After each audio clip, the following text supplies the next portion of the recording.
பைக்கை சர்வீஸ் விட்டு கிட்டத்தட்ட 1.5 மாசம் ஆயிடுச்சு. இது வரைக்கும் பைக்கை வந்து சேர்ந்தா பாடல. என்ன பைக்குன்னு பாத்தீங்கன்னா, ஆல்ரெடி என்னுடைய எலக்ட்ரிக்கல் பைக் தான். ஏத்தரோட எலக்ட்ரிக்கல் பைக் வந்து ஃபிளட்ல லாஸ் ஆயிடுச்சுன்னு சொல்லிட்டு நம்ம வந்து சர்வீஸ்ல விட்டுருந்தோம். ஸோ இது வரைக்கும் வந்து பைக்கை வீட்டுக்கு வந்து சேர்ந்தா பாடல.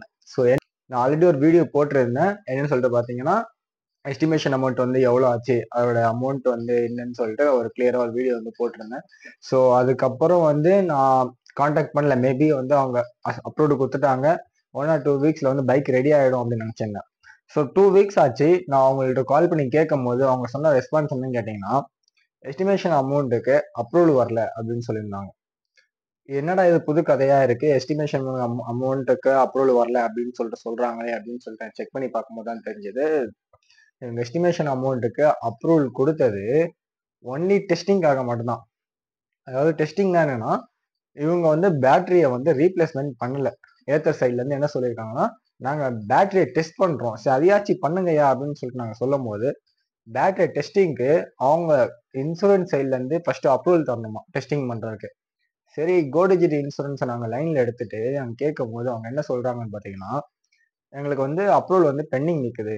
எதுக்கு சார் அப்ரூவல் பெண்டிங் இருக்கு? எனக்கு வந்து எஸ்டிமேஷனே வந்து 1 lakh தான் கொடுத்துருக்காங்க. பட் இந்த இன்சூரன்ஸ் கவரேஜ் வந்து பாத்தீங்கன்னா 1,58,000 வரைக்கும் இருக்கு. நீங்க தாராளமா அப்ரூவல் கொடுக்கலாமே, நீங்க ஏன் கொடுக்க மாட்டீங்க அப்படின்னு நான் சொல்லி கேட்டதுக்கு அவங்க வந்து இல்ல சார், ஏத்தர் சைட்ல வந்து பேட்டரி வந்து ரீப்ளேஸ் பண்ண வேண்டாம், நம்ம வந்து ரிப்பேர் பண்ணலாம், அதை நம்ம டெஸ்டிங் வந்து செக் பண்ணி பார்க்கணும் ஃபர்ஸ்ட் அப்படின்னாங்க. அவங்க அதுதான் அப்ரூவல் கேட்டாங்க. இப்படியே வந்து இன்சூரன்ஸும் ஏத்தரும் மாத்தி மாத்தி மாத்தி கேம் பிளே பண்ற மாதிரியே இருக்கு. நான் என்ன பண்ணேன் லாஸ்ட்ல வந்து 2 பேருமே லைன்ல எடுத்துட்டு இவங்களுடைய மேனேஜரையும் இந்த சைட்ல இருக்க கோடிஜிட்ல இருந்து இன்சூரன்ஸ் மேனேஜர் லைன்ல எடுத்துட்டு, சார் இதுதான் இஷ்யூ, வந்து டெஸ்டிங்க்கு தான் அப்ரூவல் கொடுத்துருங்க, இவங்க வந்து டெஸ்ட்டும் பண்ணல, நீங்க அப்ரூவல் கொடுத்தா டெஸ்டே பண்ணுவேன்னு சொல்றாங்க, இது என்னதான் சார் நடக்குது சொல்லி கேட்டதுக்கு, பேசிட்டு இருக்கும் போது மெயில் அனுப்பிட்டேன் அப்படின்றாங்க. சரி ஓகே, எடா அனுப்பியிருக்காங்க சொல்லி நான் செக் பண்ணி பார்த்தா 71,000க்கு வந்து ஒரு அப்ரூவல் வந்து அனுப்பியிருக்காங்க. இந்த அப்ரூவலில் தான் வந்து இனிமேல் வந்து அவங்க டெஸ்டிங்க்கு வந்து அனுப்புவாங்க அப்படின்னு தான் இருக்குது. ஃபஸ்ட்டு அவங்க கொடுத்தது வந்து 1,08,000 இருந்தது. பட் இப்போ வந்து ஃபுல்லாகவே சேஞ்ச் ஆகிருக்கு. இது என்ன கான்செப்ட்னே சுத்தமாக புரியல எங்களுக்கு. ஆக்சுவலி எதுக்காக அவங்க வந்து நம்மளை வச்சு டெஸ்ட் பண்ணி பார்க்கணும்? இது வந்து முன்னாடியே அவங்களுக்கு வந்து ஒரு ஒரு பைக் லான்ச் பண்றாங்க அப்படின்னா அவங்க ப்ரீ டெஸ்டிங் எல்லாமே பண்ணி பார்த்துருக்கணும். ஓகேங்களா? இந்த மாதிரி சப்போஸ் இஷ்யூ ஆயிடுச்சு அப்படின்னா அதுக்கு என்ன மாதிரி வந்து அவங்க சர்வீஸ் கொடுங்கன்றதுமே வந்து ப்ரீகாஸ்டிங்கா அவங்க பண்ணி வச்சுங்க. அதாவது ப்ரிவென்டிவ் ஆக்ஷனா அவங்க பண்ணி வச்சிருக்கணும். அவங்க எதுவுமே பண்ணலன்ற பட்சத்துல கஸ்டமர் தான் எங்க லாஸ்ட்ல வந்து சஃபர் ஆகுது. கிட்டத்தட்ட 1.5 month தான் பைக் இல்லாம ரொம்ப கஷ்டப்பட்டுட்டு இருக்காங்க. நாட் ஈவன் மீ, அதாவது இங்க நான் மட்டும் பாதிக்கப்படல.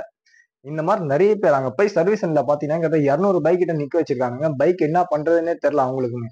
டெஸ்டிங் பண்றாங்க. ஒரு நாளைக்கு 7 பைக், ஒரு வாரத்துக்கு 7 பேட் 8 பேட் தான் டெஸ்டிங்கே கொடுக்குறேன்றாங்க. எனக்கு என்ன அது என்ன கான்செப்ட்னே புரியல ஃபர்ஸ்ட் ஆஃப் ஆல்.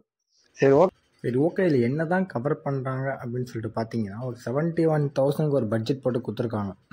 அதாவது cleaning charge, battery testing charge, harness charge, இந்த தேவையில்லாத இந்த ஒயர் எல்லாமே போனது எல்லாமே மாற்றுறதுக்கு வந்து ஒரு டெஸ்டிங் வந்து இதை ரீப்ளேஸ் பண்ணுறதுக்கு வந்து ஒரு அமௌண்ட் வந்து போட்டு தான் கொடுத்துருக்காங்க. இதுதான் வந்து இப்போதைக்கு அப்ரூவ் ஆகிருக்கு அமௌண்ட்டு. இதை வச்சுக்கிட்டு என்ன தான் பண்ண போகிறாங்கன்னு சத்தியமாக எனக்கு தெரியல. ஸோ இதுக்கப்புறம் வந்து பைக் எப்போ வரும்னு சொல்லிட்டு எங்களுக்கு சுத்தமா கிளாரிட்டியே இல்லை. நீங்க பைக் ஏற்கனவே சர்வீஸ் சென்டர்ல விட்ட உடனே உங்களுக்கு வந்து ஒரு டிக்கெட் வந்து ஜென்ரேட் பண்ணிட்டு அங்க வந்து சர்வீஸ் வந்து இனிஷியேட்டட் இல்ல சர்வீஸ் ஸ்டார்டட் சம்திங் வந்து ஒரு நோட்டிபிகேஷன் வந்து இருக்கும். அது கீழே வந்து மேனேஜர் நம்பர், யாரை வந்து அசைன் பண்ணிக்காங்கன்ற ஒரு நம்பர், ரெண்டு நம்பர் கால் போனா எப்பவுமே காலை பிக் பண்ண மாட்டாங்க. எனக்கு என்ன பண்ணுன்னு தெரியல, கஸ்டமர் கேர் கால் பண்ணி ஒரு டைம் கஸ்டமர் கேர்ல கால் பண்ணிட்டு அந்த மேனேஜர் லைன்ல எடுத்தா அவரு okay sir I will call you back in few minutes அப்படின்னு சொல்லிட்டு காலை கட் பண்ணிடுறாரு. ஸோ இவங்க கிட்ட இருந்து எந்த ரெஸ்பான்ஸுமே இல்லை. இந்த இஷ்யூ எப்படிதான் போய் முடிய போகுதுன்னு தெரியல. கிட்டத்தட்ட 1.5 month ஆயிடுச்சு. இது வரைக்கும் பைக்கு எப்ப கைக்கு வரும்ன்ற ஒரு கிளாரிட்டியே இல்லை. ஸோ உங்க சைட்ல நீங்க யாராச்சும் ஃபிளட்ல லாஸ் ஆயிட்டு பைக்கை விட்டுருந்தீங்க அப்படின்னா நீங்க என்ன ப்ரொசீஜர் ஃபாலோ பண்ணிட்டு இருக்கீங்க? உங்களுக்கு பைக் வந்துடுச்சா இல்ல அதோடைய உங்களுக்கு உங்களுக்கு என்ன நடந்தது? அட்லீஸ்ட் இந்த தாட்ஸ் வந்து கொஞ்சம் எங்களுக்கு கமெண்ட் பாக்ஸ்ல சொன்னீங்கன்னா மேபி அது எனக்கு ரொம்ப யூஸ்ஃபுல்லா இருக்கும்.